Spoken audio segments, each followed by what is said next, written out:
In a wonderful bit of news, James Wan is producing a reboot of the Mortal Kombat movie, which of course is based on the famous, Mortal Kombat series, and I'm a huge video game series, and I'm a huge Mortal Kombat fan. When I was a little kid, anyway, I don't play video games that much anymore.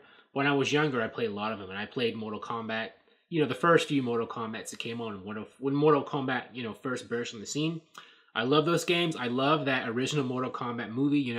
Mortal Kombat. Remember that? I love that. I remember in the theater when that Mortal Kombat. Mortal Kombat has that one song. That was in the theater. I remember when they would play that blasting. I love that crap.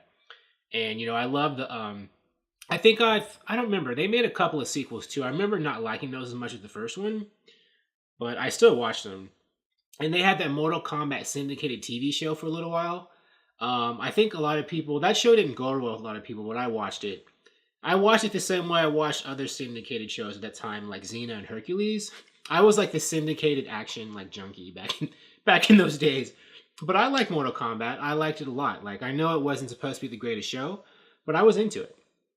And Mortal Kombat is a fighting game. One of the famous video game series that's still relevant today, even so long after it originally came out. They've had all these Mortal Kombats. They just they're just doing promotional material, commercials for Mortal Kombat 11. They've had all these other Mortal Kombats. Mortal Kombat 10 was big. Mortal Kombat versus DC. Mortal Kombat has kept itself relevant in pop culture continuously, basically, since, it was released. There might have been some gaps here and there, but, little kids and teenagers today still know what Mortal Kombat is, the same way that, people my age, and I think older than me, knew Mortal Kombat back then, and still know it now. So, I think Hollywood likes to make live-action adaptations of things, and so they were like, let's do another Mortal Kombat. And I think James Wan is a good person to do this because, well, it's produced by New Line, which means it's going to be made by Warner Brothers, because Warner Brothers and New Line, I think they're merged.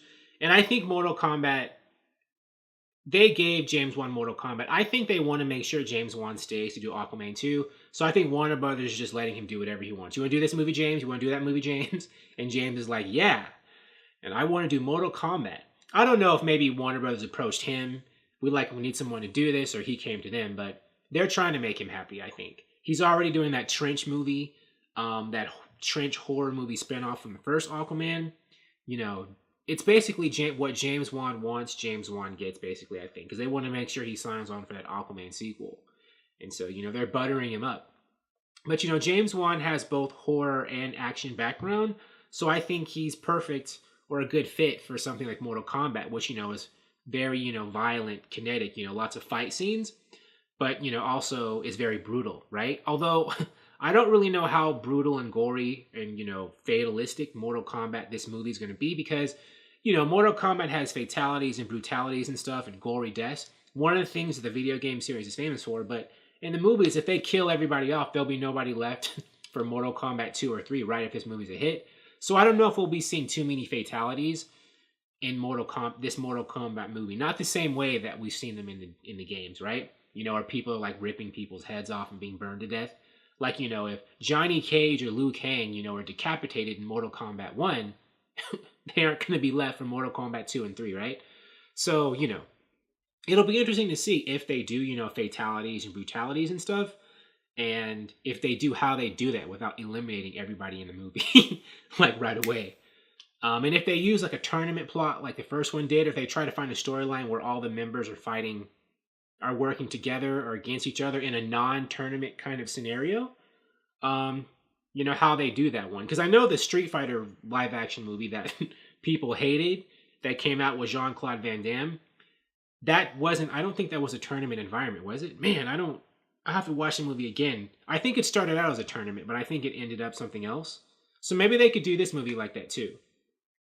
I don't know if it was a tournament, but I don't remember that storyline being a big part of the Street Fighter movie.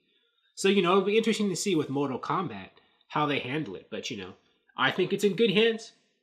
Thank you for watching. If you like this video, please like it on YouTube and subscribe to the channel because I appreciate your viewership, and I'll talk to you soon. Bye.